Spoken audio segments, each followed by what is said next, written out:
আমার ইউটিউব চ্যানেলে সবাইকে স্বাগত জানাই। আমি আবার চলে এলাম একটি রেসিপি নিয়ে। রেসিপিটি দেখুন, দেখে ভালো লাগলে লাইক, শেয়ার, সাবস্ক্রাইব অবশ্যই করবেন এবং পুরো ভিডিওটা দেখার অনুরোধ রইল সবার কাছে। আমার আজকের রেসিপি চিকেন কাবাব। তার জন্য আমি বোনলেস চিকেন নিয়েছি 500 গ্রাম, টক দই, আদা কাঁচা লঙ্কা বাটা, স্বাদ মতো নুন, হলুদ গুঁড়ো, লঙ্কার গুঁড়ো, জিরের গুঁড়ো সব কিছু মাখিয়ে আর একটু সাদা তেল মাখাবো, দিয়ে বেশ কিছুক্ষণ রেস্টে রেখে দেবো।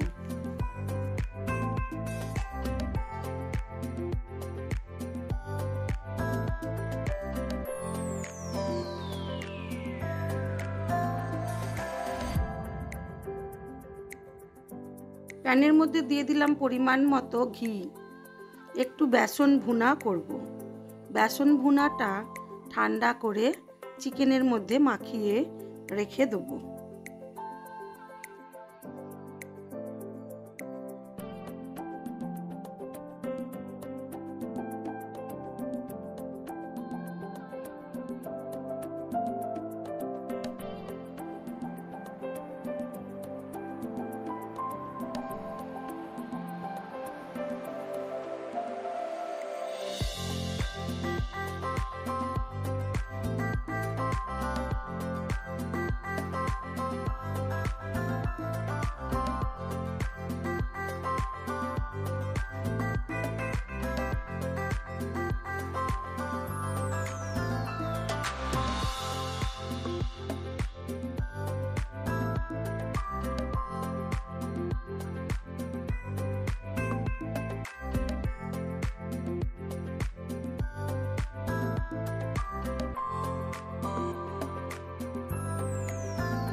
বেসন ভুনাটা আমার হয়ে গেছে, আমি ওটা ঠান্ডা করে নিয়েছি। এবারে চিকেনের মধ্যে এটা দিয়ে দেবো। ভালো করে মাখিয়ে বেশ কিছুক্ষণ এটাকে রেখে দেবো।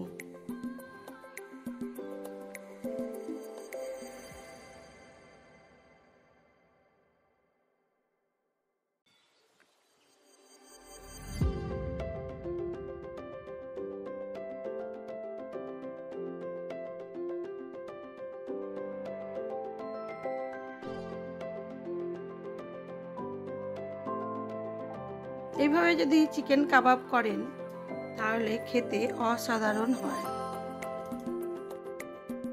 এবারে আমি চিকেনটাকে সাদা তেল ও ঘি মিশিয়ে অল্প প্যানের মধ্যে ছড়িয়ে দিয়ে কাবাবগুলোকে ভেজে নেব। আপনারা চাইলে কাবাব যে শিক পাওয়া যায় তার মধ্যে দিয়েও করতে পারেন, তবে এইভাবে আমি বাড়িতে সহজ পদ্ধতিতে করে ফেললাম। খেতে কিন্তু খুবই সুন্দর হয়েছিল, একেবারে রেস্টুরেন্টের স্টাইলে, রেস্টুরেন্টের মতোই খেতে হয়েছিল। যদি এইভাবে চিকেন কাবাব কখনো না করেন, একবার অবশ্যই করে খেয়ে দেখবেন, একেবারে রেস্টুরেন্টের স্বাদের চিকেন কাবাব।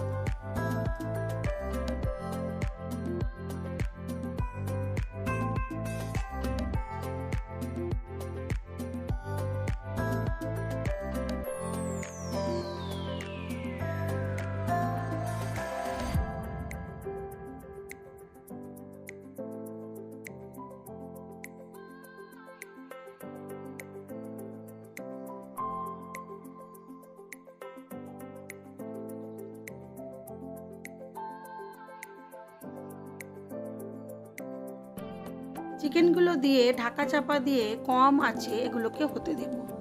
এগুলো একটু পোড়া পোড়া মতোই হবে।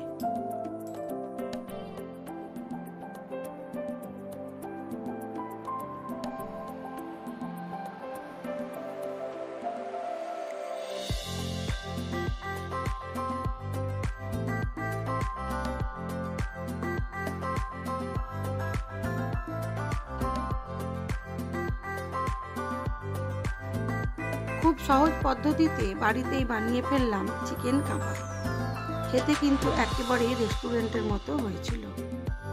আমার এই ভিডিওগুলো যদি আপনাদের ভালো লেগে থাকে তাহলে লাইক, শেয়ার, কমেন্ট অবশ্যই করবেন। আর নতুন বন্ধু হয়ে থাকলে একটা সাবস্ক্রাইব করে দেবেন।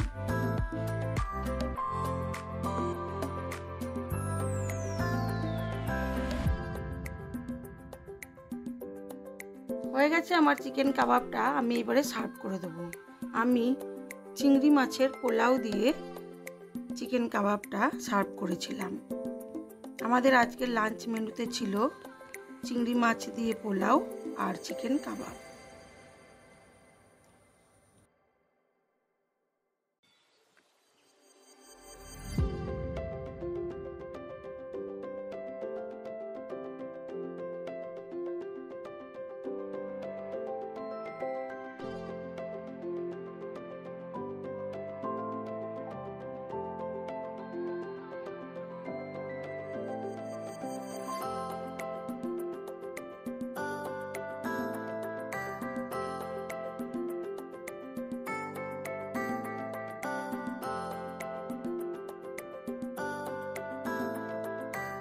আজ এই পর্যন্তই। সবাই ভালো থাকবেন, সুস্থ থাকবেন, নিজেদের খেয়াল রাখবেন।